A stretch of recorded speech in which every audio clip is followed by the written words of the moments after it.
ఓం నమో రామదూతాయ. సహజంగా మనకేవైనా కోరికలు తీరకపోతే లేదా కోరిన కోరికలు త్వరగా తీరడం కోసం మనము ముడుపులు కడుతూ ఉంటాము వెంకటేశ్వర స్వామి వారికి. అవి ఎలా కట్టాలి అనేటువంటి విషయాన్ని మనం ఈ వీడియో ద్వారా తెలుసుకుందాం. ప్రస్తుత రోజులలో టీవీలు లేదా ధర్మ ప్రచారం చేసేటువంటి వారు ఎక్కువగా టీవీలలో పరిహారాలు చెప్పడం వల్ల అనేక పూజలు, వ్రతాలు, పరిహారాలు, హోమాలు బాగా చేయించుకుంటున్నారు. కానీ ఒకప్పుడు ఇలాంటి సౌకర్యం ఉండేది కాదు. అన్ని వర్గాలు, అన్ని స్థాయిల వారికి చెప్పేవారు. అందుబాటులో ఉండరు.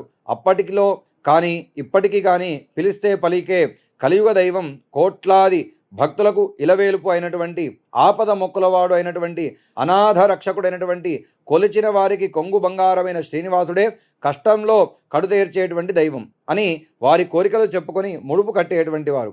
ఎటువంటి సమస్యలకు ఈ ముడుపులు కట్టాలి అంటే వివాహం కోసము, వ్యాపార అభివృద్ధి కొరకు, పిల్లల కొరకు, ఉద్యోగం కోసం, ప్రమోషన్ల కోసం, ఇల్లు కానీ స్థలం కానీ కొనడం, అమ్మడం కోసం, ఉద్యోగం పొందడం కోసం, అనారోగ్యంతో ఉన్నటువంటి వారికి అది బాగుపడడం కోసం, పంట నష్టం కలగకుండా చేతికి రావాలి అని, ఆటంకంగా ఉన్న నిర్మాణం పూర్తి కావాలని, ఇటువంటి సమస్యలు ఉన్నవారు శ్రీనివాసుకి ముడుపు కట్టేటువంటి వారు. ఆ ముడుపు ఎలా కట్టాలి అంటే వెంకటేశ్వర స్వామికి ముడుపు శనివారం రోజున ఉదయం నిత్య దీపారాధన చేసి ముందుగా వినాయకుడికి మన కోరికను చెప్పుకొని స్వామివారికి ముడుపు కడుతున్నటువంటి సంకల్పం నెరవేరాలి అని కోరుకొని ఒక వస్త్రముకి పసుపు తడిపి ఆరబెట్టి ఆ బట్టని 4 వైపులా కుంకుమ పెట్టి అందులో 11 రూపాయలు స్వామిని స్మరించుకుంటూ పెట్టి మనము ఎందుకు ముడుపు కడుతున్నాము అని మనస్ఫూర్తిగా భక్తిగా స్వామివారికి చెప్పుకొని అందులో పెట్టినటువంటి డబ్బులు, పసుపు బట్టని 3 ముడులు వేసి స్వామివారి ఫోటో ముందు కానీ, విగ్రహం ముందు కానీ,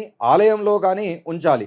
కోరిక తీరిన తర్వాత ఆ ముడుపుతో దర్శనం వస్తానని నమస్కారం చేసుకునేటువంటి వారు వెంకటేశ్వర స్వామి అష్టోత్తరము, గోవిందనామాలు చదువుకొని స్వామివారికి హారతి ఇచ్చాక ముడుపుకి కూడా హారతిచ్చి ఆ ముడుపు మన పని అయిపోయే వరకు కూడా స్వామి ముందే ఉంచి కోరిక తీరిన తరువాత ఆ ముడుపు తీసుకొని స్వామివారి ఆలయానికి వెళ్ళి ముడుపుతో పాటు కొద్దిగా ధనము లేదా ఇతర ద్రవ్యం ఏదైనా కూడా కలిపి ఆ హుండీలో వేసేటువంటి వారు. ఇది భక్తిగా నమ్మకముగా చేస్తే ఖచ్చితంగా వారి కోరికలు నెరవేరుతూ ఉండేవి అనేటువంటి విశ్వాసము సమస్త భక్తజనులలో ఉంటుంది.